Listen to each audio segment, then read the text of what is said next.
Escritores, realizadores, actrices, actores, productores, editores. público cinéfilo. Todos somos Gente de cine.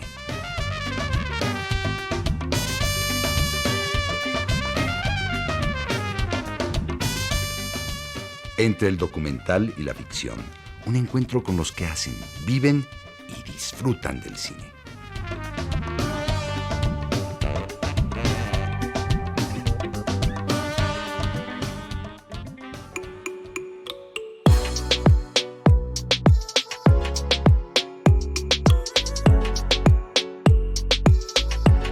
Como en las mejores temporadas, los estrenos no han dejado de aparecer en distintas salas de cine. Y eso nos da mucho gusto, al igual que saber que pronto, muy pronto, estaremos de vuelta en cabina de Radio Educación en este horario que solíamos tener en nuestra convivencia en vivo los miércoles de 7:05 a 8 de la noche. A partir del primer miércoles de junio empezaremos la celebración por los 25 años de Gente de Cine con invitados especiales, gente que nos ha acompañado de distintas maneras en este tiempo que va de 1997 a 2022. Por ahora les invitamos a escuchar a quienes tendremos todavía de manera grabada. Esperamos acepten nuestras recomendaciones para ver dos películas. Asesino sin memoria, de Martin Campbell, llegó a la cartelera de manera silenciosa, pero con la participación de actores de fama internacional. Liam Neeson encabeza la cinta, en la que también aparecen Mónica Bellucci y Guy Pearce. En ella también participa Harold Torres. Conversamos con el reconocido actor mexicano de su experiencia en esta película y del importante tema que aborda: la trata de personas, de la corrupción de los poderosos coludidos con políticos, agentes de policía, integrantes del crimen organizado y toda una fauna bastante salvaje en la que aparece un sicario con escrúpulos que se niega a cumplir una orden. Un thriller policíaco de acción, donde el enredo internacional lleva a la persecución por El Paso, Texas, Ciudad de México y Guadalajara.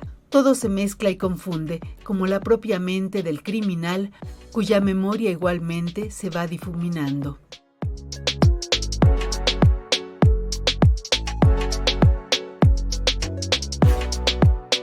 Se ha dicho que el cine es un reflejo de la vida, del alma y el espíritu que se vive en un tiempo determinado en un sitio preciso. Desde hace tiempo, la realidad que marca a México y por lo que más se habla de él y es noticia, se refiere a la violencia, la inseguridad, los feminicidios, la corrupción. El cine nacional e internacional ha tratado el tema desde muy diferentes géneros y enfoques. A partir del 19 de mayo podrán ver La Civil, protagonizada de manera absoluta por la actriz Arcelia Ramírez. La intensidad de su mirada, que interroga, observa, busca, es cielo, la madre que ha perdido a una hija y está dispuesta a encontrarla donde sea. La realizadora, nacida en Rumania y afincada en Bélgica, Teodora Mihai, contó con la colaboración de destacados cineastas como los hermanos Dardenne y el admirado Cristian Mungiu, realizador rumano al igual que ella, quien regresa a México a presentar su ópera prima. Escuchen la primera parte de la conversación que Gente de Cine tuvo con ella. Esperamos se les antoje ver, la cual estrena en 200 salas en la República Mexicana.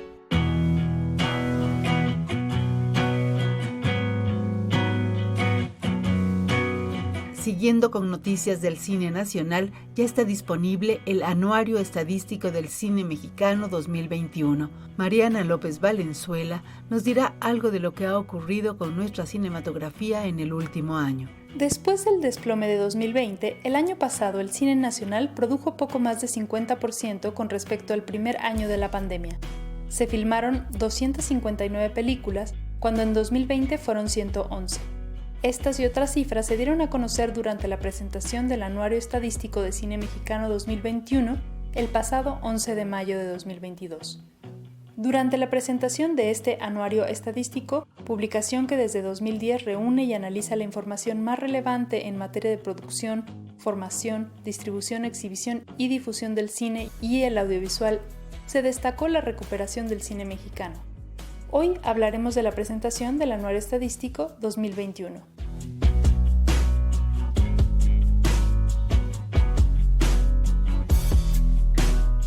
Entren en contacto con el programa a través de nuestras redes en Facebook y Twitter Gente de Cine, Instagram Gente-de Cine y en Facebook Live de Radio Educación los miércoles durante la transmisión del programa. Esperamos sus impresiones. Y como la representación teatral de la vida muestra la imagen de alguien que sufre por un lado, pero del otro encontramos la parte sonriente y necesaria, Elena Reina nos invita a dar rienda suelta al buen humor, aunque este también muchas veces contenga toques oscuros y amargos. El sexto Festival Internacional de Cine y Comedia, 24 Risas por Segundo, regresa a su formato presencial del 18 al 22 de mayo en sedes de la Ciudad de México como Cine Tonalá, la Casa del Cine, Cinemanía Loreto y el espacio del Audiovideorama del Parque Hundido, además de que mantiene su sede digital en la plataforma Filmin Latino. Hoy conoceremos más detalles de la sexta edición de 24 Risas por Segundo, que cuenta con la dirección de Milka Ibáñez, que en conferencia de prensa habló de la importancia de la comedia en el cine nacional.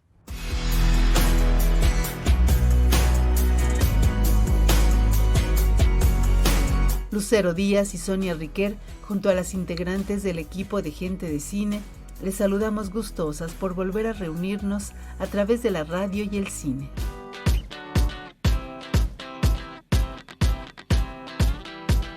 Gente de Cine es un programa dedicado a los que hacen, viven y disfrutan del cine. Nos pueden escuchar los miércoles de 7:05 a 8 de la noche por el 1060 de amplitud modulada, en FM el 96.5, mientras se transmite el programa en Facebook Live de Radio Educación, en la página www.radioeducacion.edu.mx y en la aplicación gratuita de Radio Educación. Descárguenla. Un saludo a quienes sintonizan los jueves a las 8:30 de la noche por el 90.5 de FM en Radio UDEM de la Universidad de Monterrey, a las emisoras de Radio Universidad de Guanajuato, las cuales transmiten Gente de Cine los sábados a las 10 de la mañana, Radio Universidad de Guanajuato, 970 AM y 100.7 FM, en León, 91.1 FM y en San Miguel de Allende, 91.3 FM. Va nuestro saludo a la radio de la Universidad de Ciencias y Artes de Chiapas, en Tuxtla Gutiérrez, y su 102.5 de frecuencia modulada. Gracias por escuchar Gente de Cine. En la Ciudad de México esperamos su comunicación a través de nuestras redes. Instagram, Gente-de Cine, Facebook y Twitter, Gente de Cine. O todos los miércoles durante la transmisión del programa en el Facebook Live de Radio Educación. Asesino sin memoria de Martin Campbell es una producción estadounidense realizada por el creador de cintas de acción, fantasía, glamour y exotismo, como La Máscara y su secuela La Leyenda del Zorro, 007 Casino Royale o Linterna Verde. Ha dirigido a actrices y actores de gran presencia en el cine. Michael Keaton, Antonio Banderas, Jackie Chan o Samuel L. Jackson son algunos de ellos. Su más reciente película está en cartelera y es protagonizada por Liam Neeson, un actor que entra en el cine de acción con la serenidad de un monje budista. En Asesino sin Memoria interpreta a un sicario, un criminal a sueldo, poseedor de cierta sensibilidad que le impide hacer algunas cosas. Es por negarse a cumplir lo pactado que se mete en una serie de situaciones complicadas que lo llevan por distintos sitios, lugares, rostros y situaciones que caen en laberintos extraños y confusos. El juego va aclarando sus fichas y definiendo mejor a los personajes, entre ellos un agente del FBI de origen mexicano, interpretado por uno de los jóvenes actores más talentosos, que ha participado en cintas memorables como Norteados o González, en series de televisión, en puestas en escena teatrales. Harold Torres es un artista que siempre da gusto ver y conversar con él. Una gran producción, Asesino sin Memoria. ¿Cómo llegas a a esta película? Pues un gustazo primero platicar contigo de nuevo, Sonia. Llego porque me invita la directora de casting a tener una plática con ella, y la directora de casting se llama Pam Dixon. Platicamos un poquito y me dice que iba a tener, dependiendo de lo que quisiera Martin Campbell, el director, casting o una plática. Y a los 2 días platico con Martin y pues básicamente me dice como que me preparara para irme a filmar a Bulgaria, que fue donde se filmó la película. Y así fue como mi entrada como a trabajar en esta película Memory de Martin Campbell. O sea, fue muy rápido. Demasiado rápido. No me dio tiempo ni de prepararme suficiente, o sea, fue como una cosa, sí, que ni me creía al principio, ¿no? Yo además tengo como una cosa que no me puedo quitar de la cabeza, que es el hecho de no creerme nada hasta que ya estoy en set, hasta que ya veo la película, ¿no? Incluso luego me pasa como de, independientemente que tenga un buen personaje, siempre espero a ver el último corte y ver si mi personaje, si dice lo que yo pensé que decía.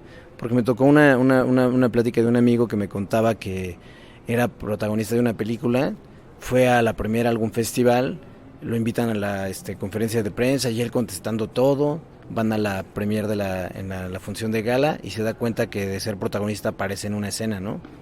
Entonces, eso le aprendí mucho y creo que fue una buena lección de saber, digo, eso es una cosa extrema, pero en mi caso sí he tratado como de pensar, esperar hasta el último momento para ver realmente cuál es tu participación y si realmente estás diciendo lo que pensabas que estabas diciendo, ¿no? Porque luego eso, al no ser partícipes, la mayoría de las veces como actores en un proceso de edición, pues no te enteras, ¿no? Aunque me ha tocado con algunos directores que han confiado en mí, que me han dejado ver la película antes y opinar un poquito del personaje, de lo que va quedando en la película. Y eso también, ese proceso es muy bonito, ¿no? Ver cómo desarrollas, cómo se va creando en una manera más concisa la película en la edición, me fascina. Filmar en Bulgaria, una historia que transcurre en México, en El Paso, bueno, se supone que es Guadalajara también, todo es ficticio, pero así es el cine, ¿no? Y más el cine internacional, que realmente tiene otros recursos. ¿Encuentras tú mucha diferencia entre filmar, en este caso, para una producción internacional que para las producciones mexicanas? La última que hiciste fue Sonora, ¿no? ¿O cuál? ¿Mexicanas? No, bueno, es que hice varias independientes. La última que hice es una película que se llama, creo que Historia Natural, de Santiago Zendejas. La hice antes de irme a filmar con Martin, esa la hice como en febrero, enero. 2 cosas importantes. Una, que esta película no es una producción enorme, es una producción que ellos llaman de bajo presupuesto, digamos, y es muy cercana a lo que hacemos en México, es decir, como hay mucho contacto entre las producciones mexicanas y las producciones de Estados Unidos, hay ciertas formas muy cercanas de acercarse al trabajo, creo. O sea, no veo demasiada diferencia. Incluso los campers son los mismos que yo he visto en México, ¿no? Pero por otro lado sí fue una cuestión muy interesante de que se están haciendo muchas películas allí, allí y también en Rumania. Pues no sé específicamente por qué, pero bueno, lo toman como seguramente, aunque no sé bien exactamente cómo funciona, pero yo me imagino que si nos fuimos a filmar allá es porque realmente le sale mucho más barato que filmar acá, pero bueno, también está en un país como es Bulgaria, un país excomunista, con ciertas cosas que se permean bastante de Europa del Este, pues fue estupendo, ¿no? Me cambió mucho lo que yo creía que podría ser como este tipo de países, pero también me tocó en una situación de pandemia, entonces pues fue doblemente interesante debido a las diferencias de lo que pasaba en México en ese momento con la pandemia. Por ejemplo, allá ya estaban vacunando, yo me vacuné allá, me vacuné antes de que se vacunaran mis papás, y no por otra cosa, sino porque así estaban ya las vacunas, con lo cual nos habla también, por ejemplo, en los países del norte pues están llenos de vacunas, pero hay mucha gente que no se quiere vacunar, ¿no? Hay lugares, una amiga me contó de hecho que le dieron hasta un bono por irse a vacunar de no sé cuántos dólares en Estados Unidos. Entonces pues bueno, eso pasa y yo llegué a eso, me sentía mucho más en confianza, me sentía muy bien cuidado, nos hacían pruebas muy seguido, y llegué a relajarme un poquito de estar encerrado acá con la presión de que me pudiera dar COVID, que era uno de mis miedos también, yéndome en el avión y bajando, que nunca me fuera a dar COVID, porque ahí sí pensaba que me podía quedar sin alguna de mis escenas, ¿no? Asesinos sin memoria, como se conoce en México, como está en cartelera ahorita y la pueden ir a ver, tiene un gran actor protagónico, bueno, varios actores muy importantes, o sea, tiene yo creo que a la gran diva del cine actual, a la más grande yo creo, y que todavía como conserva toda este halo, ¿no?, de divismo, que es Mónica Bellucci, y Liam Neeson, que también es otro gran personaje que ha hecho un cine de superproducción. ¿Tú qué tanto crees que él influye en la producción, en la dirección, en el trabajo con los actores? ¿Cómo fue tu relación, tu acercamiento? ¿Cómo lo viste a él? No creo que tenga como una injerencia en digamos que... Vaya, acá habría tener también que poner sobre la balanza que Martin Campbell es un director muy respetado y que es especialista en este género de películas. La dinámica con él fue muy bonita con Liam. De hecho, a mí me sorprendió mucho porque el primer encuentro que tuve con él, pues él dijo que había visto mi trabajo y que le había gustado. Entonces, para mí fue como una bienvenida hermosa, ¿no? Y es un actor que yo lo vi como muy generoso con los compañeros, es una gran persona, y lo que comentaba un poquito de que era una producción, digamos, de bajo presupuesto, pues eso, independientemente que él seguramente está acostumbrado a muchos lujos, ¿no? Yo lo veía muy tranquilo, yo lo veía muy acorde con lo que había, ¿no? Una adaptabilidad muy importante, una inteligencia con eso, al igual que Guy Pearce, ¿no? Uh-huh. Lo mismo, vi esa misma calidad de personas, y con Guy, como tengo más escenas con Guy, y además tuve ensayos, pues evidentemente sí se generó como otro proceso de comunicación, donde la comunicación creativa, por ejemplo, se cambió completamente una escena, la cambiamos completamente entre Martin, Guy y yo, ¿no? Y eso venía de principio de la confianza, ¿no?, que se tienen con el director, entre ellos, y que me hicieron partícipe, porque también me podrían haber dejado fuera como de esas decisiones, ¿no? Ya nada más pasarme el resumen de lo que iba a hacer, y no fue así. Entonces sí hubo todo el tiempo estos mecanismos de trabajo creativo con ambos actores, con Liam y con Guy, impresionante. Y no se diga también con mi gran noche que me tocó trabajar con Mónica, ¿no? Que también es una cosa que se me va a quedar en la memoria mucho, ¿no? Son ¿Y ella también era sencilla? Ella no, para nada, pero sí su círculo cercano, sí, eran todos súper buena onda, pero sí traía mucho más gente, ¿no?, a su cargo, ¿no? El que iba menos custodiado, digamos, en ese sentido era Guy, ¿no? Liam sí llevaba su equipo, un equipo pequeño. Mónica sí llevaba un equipo mucho más grande, pero no dejaba de ser súper cercana y muy amena. Un amigo mío que trabajó con ella siendo su hijo en esta película, que se llama Josh, que tuvo varias escenas, pues me contaba que era súper buena onda la señora y súper cercana. Y es muy bonito cobijarte con gente así, porque uno tiene sus ideas a veces románticas, ¿no?, de lo que es trabajar con gente como ellos, y la realidad fue que son unas personas súper sencillas y súper buena onda, y estuvo genial como toda esta experiencia.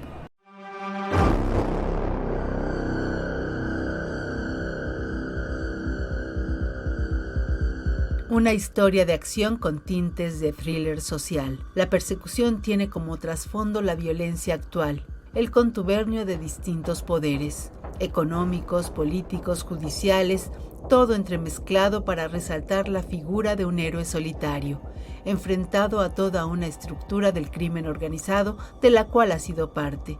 Harold Torres nos describe lo que para él es Asesino sin memoria, o Memory por su título original.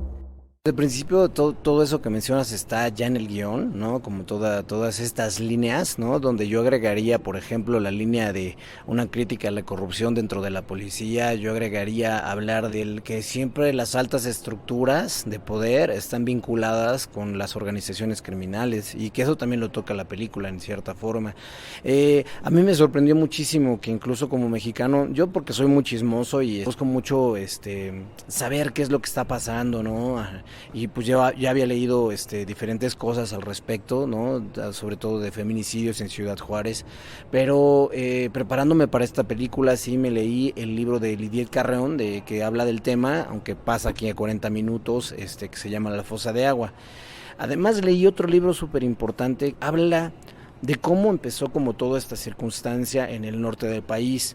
Menciona que todo empezó a generarse a partir del 94, cuando entra el Tratado de Libre Comercio, cuando se empiezan a poner de manera más fuerte todas las maquilas en el norte del país, y cómo al buscar trabajo barato, pues evidentemente llegó gente de otros lares y empezó la gente que desaparece, por desgracia, al principio de esta problemática, pues era gente que nadie reclamaba. Por eso también fue que se fue dando situaciones muy raras, ¿no? También leí el libro de Ted Bota que habla sobre algunos agentes del FBI que vinieron a ayudar a la investigación acá y muchas otras cosas. Pero lo que me sorprendió sin duda fue el hecho de que para nosotros es una noticia que suena internacionalmente. Hay películas, incluso la de Nicolas Cage con Joaquín Phoenix, 8 milímetros, que habla del tema. In the Backyard, muchas películas documentales, ahorita Maristela Escobedo, por ejemplo, El Guardián de la Memoria, muchas otras que hablan del tema. Pero la realidad es que yo me di cuenta que por lo menos para el crew europeo, para estos actores internacionales, pues la temática la conocían muy superficialmente, no tenía el mismo peso que tiene para un mexicano, siento. Y en ese sentido creo que fue muy importante que un mexicano, no porque haya sido yo, interpretara este personaje, porque creo que sí le podía dar el peso que requería este policía que me tocó interpretar, que está en la búsqueda de encontrar a los responsables de estos crímenes, no solamente por una cuestión profesional, sino porque ahí hay una cosa personal que lo obliga a encontrar a los criminales, y creo que todo este contexto que está en la película, en una película que para mí más que una película de acción es un thriller, ¿no? Creo que hay películas de Martin que son muchísima más acción. Y esta película, incluso Liam también, pues está trabajando en otras dinámicas que por lo menos sus últimas películas, y le pasan cosas que no le habían pasado en las otras películas. Entonces, eso es muy interesante de ver y de ver cómo lo realizan, ¿no? Es curioso cómo de un lado puede estar el personaje de Liam y del otro lado el tuyo, y de algún modo se conectan esos dos personajes, y bueno, el agente del FBI que tú representas termina haciendo la tarea que hubiera querido hacer él, ¿no? Exacto, sí. Y el agente de Guy, ¿no? El personaje de él. Sí. Pues al final de cuentas, creo que la película también habla. Es que ahí ya adelantaría mucho a la gente que no la ha visto, pero bueno, hay una especie de búsqueda de justicia, ¿no? Luego a mí me recuerda mucho el documental de Berardo González, el de Ladrones Viejos, por esta ética que maneja un poco el personaje de Liam. Pero lo que tú mencionas de que justamente no hay una intención de romantizar a este tipo de personajes, ¿no? Creo que si hay contradicciones en el personaje, si hay una crítica por parte del personaje de Guy, el personaje de Liam, y eso pues nos da una percepción distinta, creo que, de la historia, y nos permite también enfocarnos en otros muchos panoramas que hay dentro de la película, ¿no? Sobre todo esto de que para mí es lo más importante, es que hablar de las estructuras, porque de los libros que leía, pues ya se sabe hace mucho tiempo que las grandes estructuras, o sea, la gente con poder en estas zonas son las responsables, pero no se les hace nada porque están envuelta demasiada gente. Es lo mismo que pasa en Ayotzinapa, ¿no? Ya se sabe hace muchos años que el ejército tuvo que ver, pero no se hace nada porque evidentemente está coludida mucho más gente, ¿no? Los partidos políticos, el gobierno, presidentes municipales, policía, militares, ¿no? La gente siempre uno se pregunta, bueno, pero ¿quién está envuelto del otro lado de la frontera, no? Porque esto no es solamente un caso de esos. En el libro de Ted Bota, por ejemplo, en algún momento el personaje principal tiene que acercarse con una señora que vive en El Paso, ¿no? Y le pide ayuda para poder resolver el caso. Y esta señora no sabía que estaba pasando eso del otro lado de la frontera. Y ella era una especialista en ayuda a mujeres con problemas, etcétera, etcétera, y no sabía. Entonces, es un poquito a mí lo que me tocó tratar de transmitir a mis compañeros sobre lo que sucedía, ¿no? Y esa fue un poquito también mi tarea.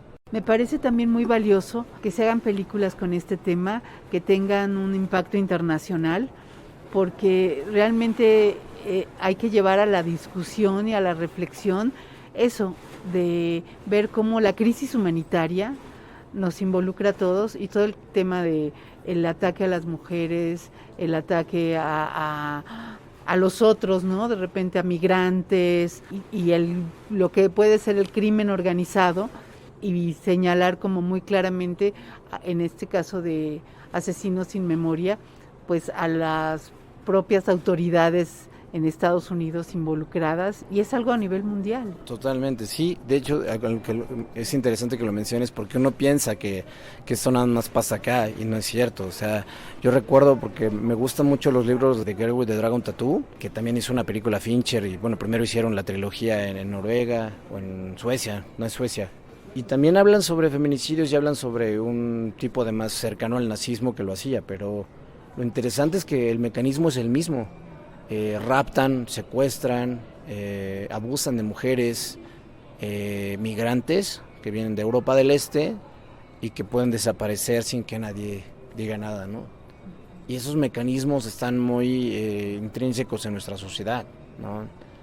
Y siguen estando, y ahorita con un alza hacia la ultraderecha en varios países de Europa, y creo que es un tema a tomarse muy en cuenta, porque al final creo que el tema de los migrantes que se toma en la película, regresando al tema a esto, por medio de estas centros que se llaman de ICE, que es donde separaban a los niños de sus padres y que fue muy famoso en los últimos años, pues lo toma la película, ¿no? Y habría que decir, por ejemplo, también que aparentemente es una contradicción, pero en la época de Obama fue cuando más se expulsaron migrantes, ¿no? Entonces, todo eso es un entorno donde uno, entendiendo la estructura de poder, puede comprender que para erradicar todas esas cosas se tienen que generar peleas en distintos niveles, ¿no? Que no hace falta solamente con votar, sino tener conciencia un poquito de la sociedad en la que vivimos, creo.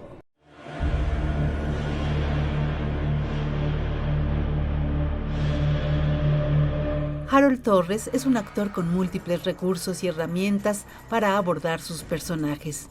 Egresado del Centro Universitario de Teatro de la UNAM, ha participado en más de 30 largometrajes de ficción, además de decenas de actuación en cortometrajes, series de televisión. Según consigna IMDb, cuenta con 71 créditos y varios premios de actuación, como el que obtuvo en el Festival Internacional de Cine de Morelia por su papel en González, de Cristian Díaz Pardo. Son muchas las referencias de las que se valió para su papel en Asesinos sin Memoria. Referencias literarias como La fosa de agua, de Lidiet Carrión, La chica de nariz torcida, de Ted Bota, o Nadie es ilegal, de Mike Davis y Justin Akers. Fueron obras que le ayudaron no solo a construir su personaje, sino a tratar de entender mejor la realidad que vivimos. Conversar con Harold Torres estimula el deseo de ir al cine, pero también de adentrarse en las historias que cuentan los libros y las películas que menciona, y así sensibilizarnos más ante lo que ha sido reconocida como una crisis humanitaria, que como la pandemia es mundial. Entonces solo queda no hacer como si nada pasara. Les diría que no necesariamente uno sale roto de esos lugares, de esas exposiciones de nuestra realidad, que a veces uno sale con más esperanza de la que espera. Encuentras Yo creo que la comprensión de nuestra realidad, en lo posible, en lo que nosotros nos podamos acercar, dependiendo de nuestras limitaciones, cualquier comprensión de la realidad nos ayuda a ser mejores personas, ¿no? Y no lo digo como una frase superflua, sino yo sí creo que de repente el cine, a través de ciertas cosas, nos ayuda muchísimo a entender nuestra sociedad. Una persona prefiere ser pesimista que optimista, porque los optimistas están tan acostumbrados, tan tranquilos en nuestra realidad, que el pesimista es lo más bonito del mundo porque es el único que quiere cambiar esas cuestiones. Entonces yo también prefiero ser pesimista, como el personaje de True Detective, ¿no? Que es pesimista completamente. En ese sentido yo creo que este tipo de películas te pueden ayudar a tener una esperanza, ¿no? De que sí pueden, porque han pasado cosas buenas al respecto también. O sea, hay investigaciones que se han dado buenos resultados. Y yo creo que la película de Memory te puede dejar con una esperanza al terminar de verla. No puedo decir por qué, pero creo que sí. Cada quien tiene libertad de ver lo que uno quiera. Yo también a veces prefiero ver otro tipo de películas, pero en mi dieta de alimentación estas películas son mi dieta importante, ¿no? Son mi fuente nutricional importante, porque no solamente nutren esta parte como que tenemos encasillado nada más de entretenimiento, sino nutren el alma, nutren la mente, nutren otras cosas, y eso creo que es bien importante. Harold Torres, ¿tú cuándo viste la película por primera vez y qué fue lo que te provocó? La vi en un screening, en la pantalla más grande que pude conseguir, porque no era tan sencillo por la pandemia igual. Y me dio una satisfacción enorme en el hecho de lo que comentaba al principio de la plática, que es que yo siempre tengo la duda de realmente cuánto va a pasar de mi personaje, de lo que yo leí en el producto final, y me di cuenta que pasó todo. Me sentí súper agradecido con Martin y con Pam Dixon, que me invitaron. Me sentí súper agradecido porque nunca entendí la dimensión de mi personaje, incluso estando trabajando allá. Nunca me percaté de eso. Y cuando vi la película dije, wow, estoy con un gran papel en una gran película. Y fue algo que me rebasó por momentos de decir, órale, eso hice. Ya, ahora sí mi familia sí va a ir a ver mis películas. Con un gran personaje y un crédito hermosísimo que da gusto ver en pantalla. Así es que pues ojalá y toda la gente se anime a ir a ver Asesino sin Memoria. Sí, ojalá la puedan ir a ver. Todo lo que yo dije tiene que ver con un análisis muy grande, pero al final de cuentas es una película, un thriller con acción, y es con estos grandes actores, Liam, Guy y Mónica Bellucci. Entonces, yo creo que les va a gustar. Y Harold Torres. Muchas felicidades, Harold. Estás convidado, ya sabes, en junio empieza la celebración de los 25 años de Gente de Cine.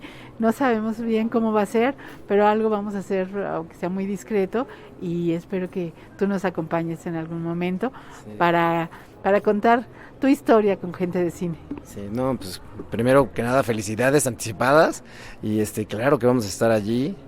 Y mil gracias por el espacio y por seguir apoyando a la Gente de Cine, haciéndonos partícipes de esta comunidad. Muchas gracias, Sonia, por la entrevista y por todo. Gracias.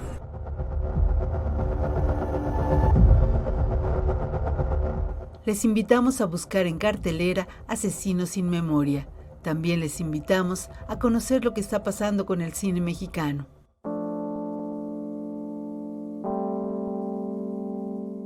La Secretaría de Cultura del Gobierno de México, a través del Instituto Mexicano de Cinematografía IMCINE, realizó la presentación del Anuario Estadístico de Cine Mexicano 2021, documento que desde el año 2010 reúne y analiza la información más relevante en materia de producción, formación, distribución, exhibición y difusión del cine y el audiovisual mexicanos. El Anuario Estadístico da cuenta de los resultados de la industria cinematográfica en México en un segundo año marcado por la pandemia, que transformó por completo la forma en que se hace y se ve el cine. En conferencia de prensa, María Novaro, directora general del IMCINE, habló sobre un capítulo importante dentro del anuario, titulado Cine mexicano durante la pandemia, el camino hacia la recuperación. También dio cuenta de los apoyos públicos que se recibieron en el 2021.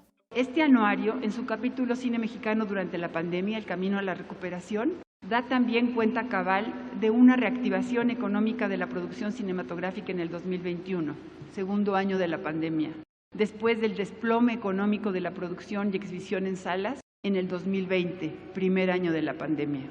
Las cifras: en 2019 se produjeron 216 largometrajes, cifra récord del cine mexicano. En el 2020 se desplomó a 111, la mitad prácticamente, de películas producidas de cine mexicano. Y en el 2021, en este anuario, damos cuenta de 259 largometrajes producidos.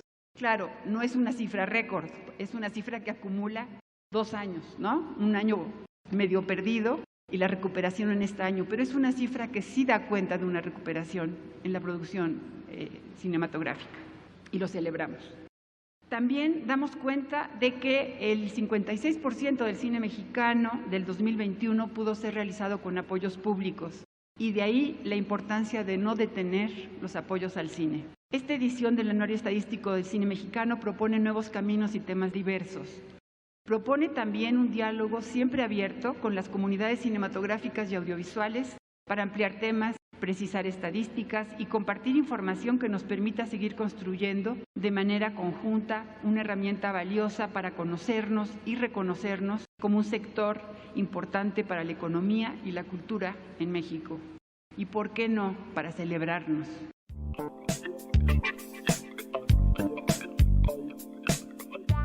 En este su 12º año, el anuario incluye por primera vez el capítulo Cine Mexicano y Diversidad, que brinda información inédita sobre los tópicos de cine comunitario, indígena y afrodescendiente, discapacidad y diversidad sexual, el capítulo de Cine Mexicano para las Infancias, y se incluyen 7 textos de especialistas para enriquecer la aproximación sobre cada tema y línea de investigación. Para la cineasta Alejandra Márquez Abella, presente en la conferencia, el anuario es también una evidencia de todo lo que hace falta por lograr una paridad de género en la industria.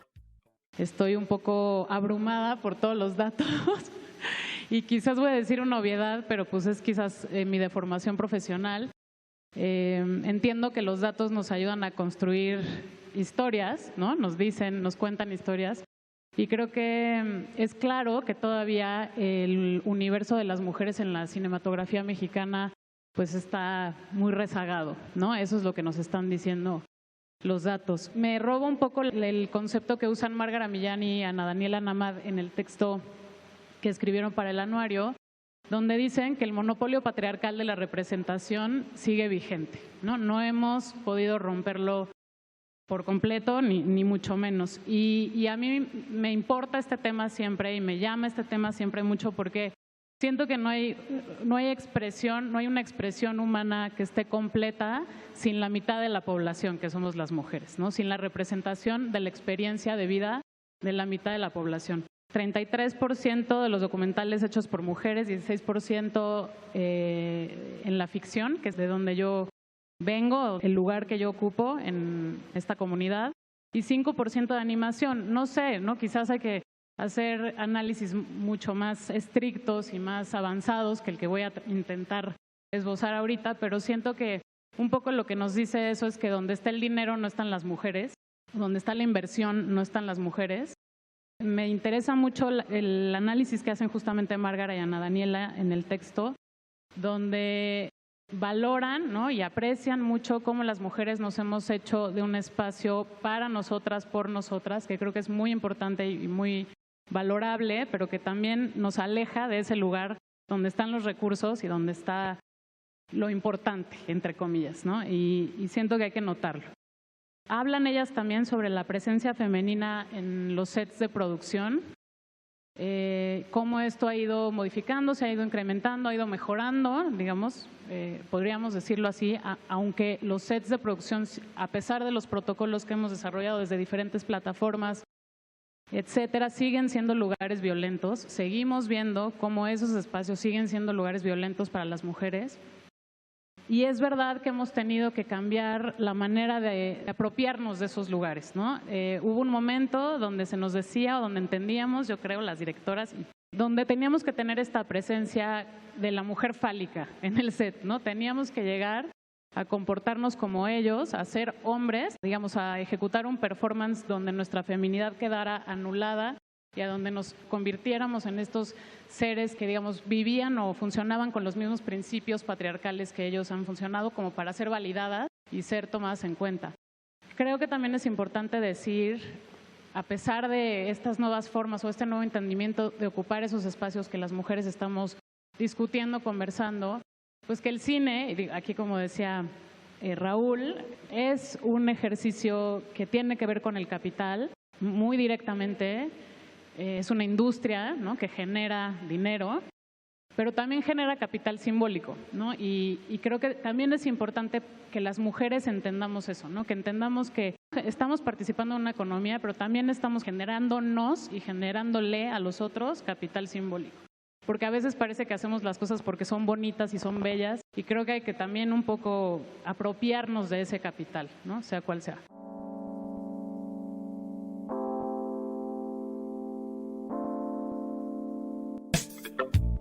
Se contabilizaron 12.209 personas en la actividad de producción. De estas, el 44% fueron mujeres. Del total de las películas producidas en 2011, 25% fueron dirigidas por una mujer, mientras que 43% contaron con una productora. En 34% participaron como guionistas y 16% como fotógrafas.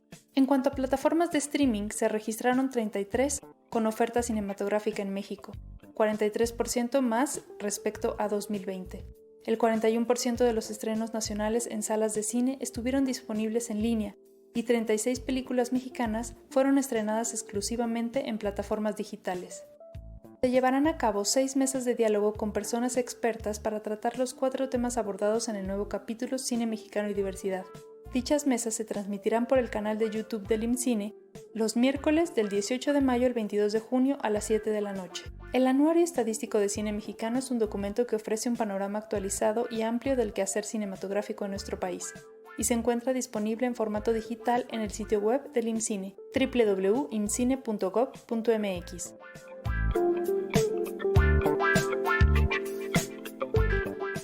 Para Gente de Cine reportó Mariana López Valenzuela.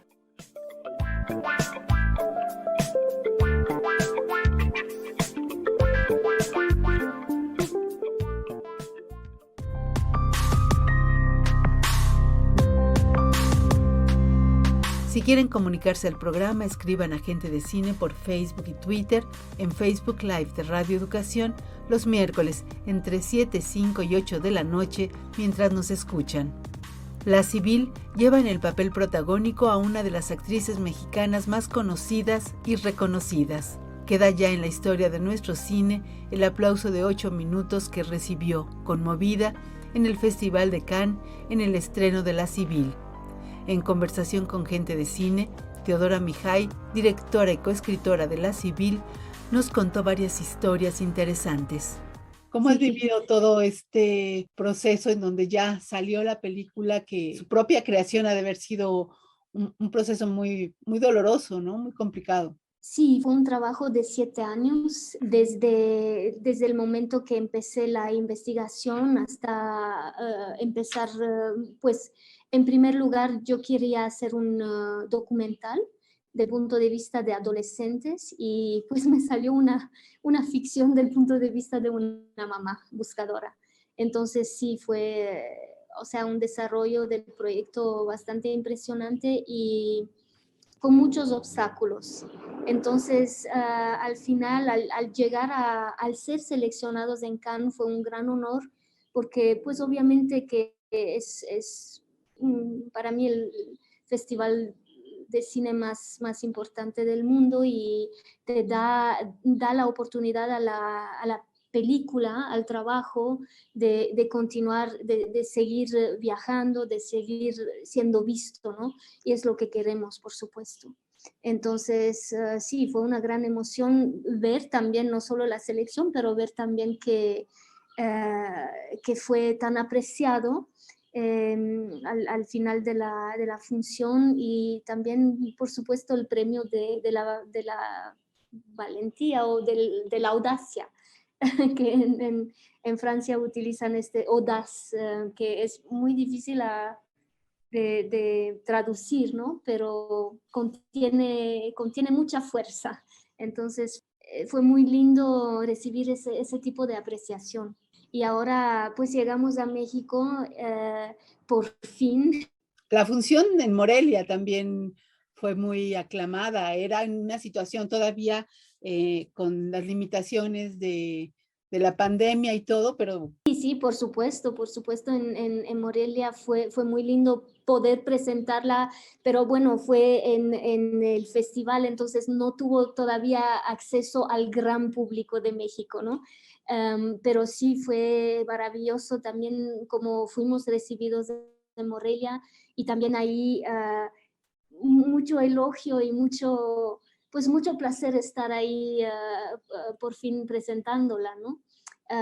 Pero ahora toca, o sea, me emociona mucho que va a estar disponible a muchísima gente. Vamos a salir en 200 salas en todo el país, entonces a partir del 19 de mayo. Entonces, pues, de todo corazón invito a la gente a verlo en pantalla grande, porque vale la pena ser visto en pantalla grande, como todas las películas, ¿no? El cine se debe idealmente ver en pantalla grande. Es una película muy oscura. Es una película difícil, o sea, dura en su contenido por el tema, pero es un tema tan vigente. Y como lo hemos platicado mucho últimamente entre autores también y también con la crítica, hay muchas películas que abordan ese mismo tema. Y yo creo que es porque hay una necesidad o hay bueno, las películas se cuentan de otros puntos de vista, pero están ambientadas en el México contemporáneo y que está enfrentándose a ese problema de la inseguridad, ¿no? Entonces, pues sí, es una película que yo quería, o sea, tenía muy presente que es algo muy sensible, que se tiene que hacer con mucha empatía, mucha responsabilidad y mucha sensibilidad, ¿no? No podía permitirme caer en las trampas del amarillismo, no podía dejar que se vuelva algo, o sea, no podía romantizar el asunto, ni aún peor, hacer de ello un entretenimiento, ¿no? Por respeto a las familias que me habían compartido pues sus historias durante la investigación, y por respeto a todas las familias que están sufriendo en este momento algo similar a la historia de Cielo, ¿no?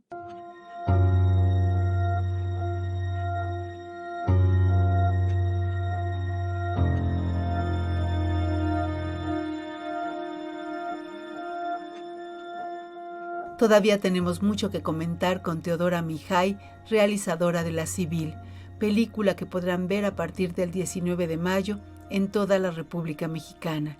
La semana entrante continuaremos conociendo su experiencia, pero también transmitiremos la de la actriz Arcelia Ramírez interpretando a Cielo. Por ahora, a ir al cine y dejar que nuestra mente se llene de ideas y sentimientos acerca de la vida compartida en un sitio lleno de historias desgarradoras. Donde hay tanta oscuridad, tal vez haya, proporcionalmente, igual de claridad. Así lo esperamos. Es cuestión de tener los sentidos alertas y dejarse llevar por una divertida propuesta.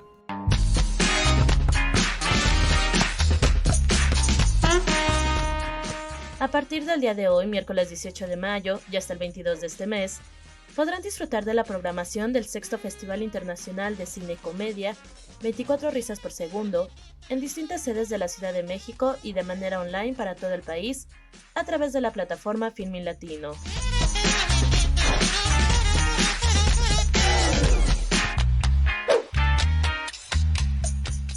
Para su sexta edición, el Festival Internacional de Cine y Comedia, 24 risas por segundo, recibió 218 películas de 30 países, de las cuales 51 películas formarán parte de la selección oficial.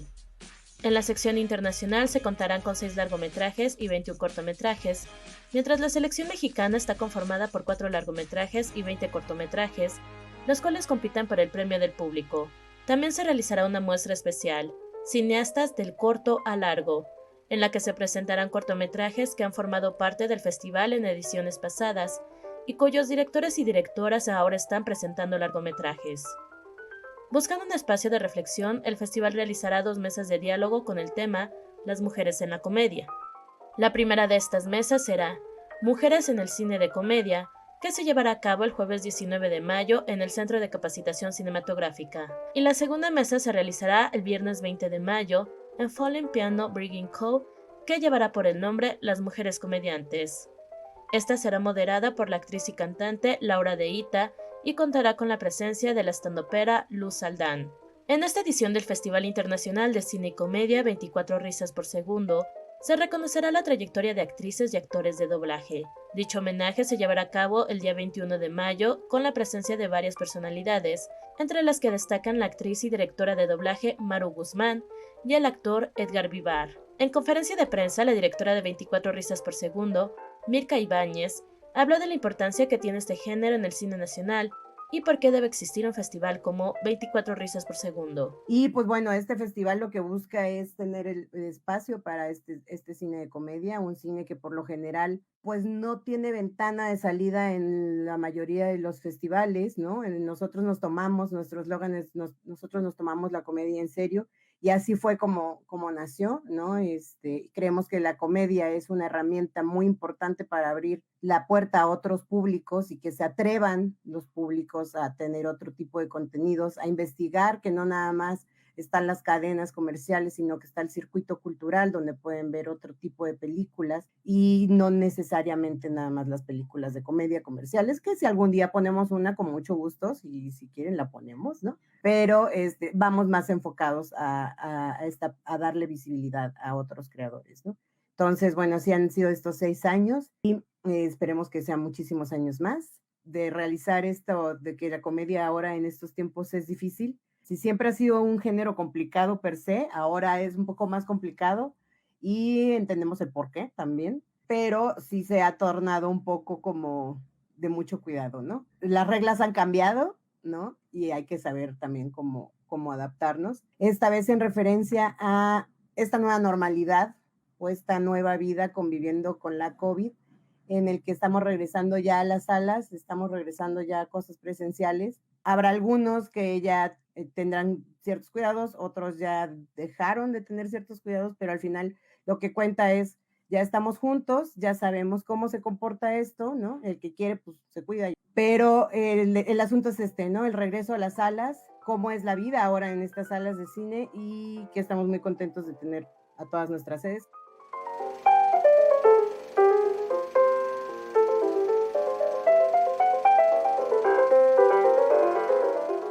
En este 2022, el festival regresa a las salas de cine, con distintas sedes en la Ciudad de México, tales como Cine Tonalá, la Casa del Cine, Cinemanía Loreto y el espacio del audiodiorama del Parque Hundido. Para mayor información pueden visitar la página web www.festival24risas.com o pueden visitar sus redes sociales, en Facebook 24 risas por segundo, Festival de Cine y Comedia, Twitter, @24risasxseg, e Instagram, @24risasx_fest. Para Gente de Cine, Elena Reina.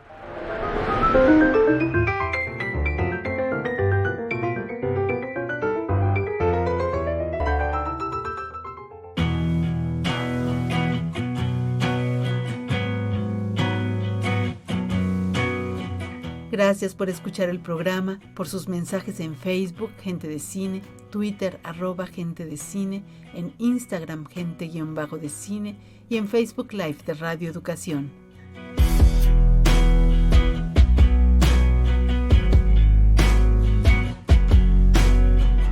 Mariana López Valenzuela, Lucero Díaz, Elena Reina, al micrófono Sonia Riquer. Les esperamos la próxima semana, miércoles 7:05 de la noche, en un encuentro con Gente de Cine. Mientras tanto, a ver Asesinos sin Memoria y también, por supuesto, La Civil.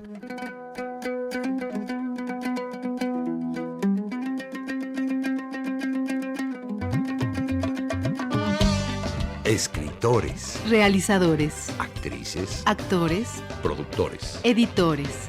público cinéfilo. Todos somos Gente de cine.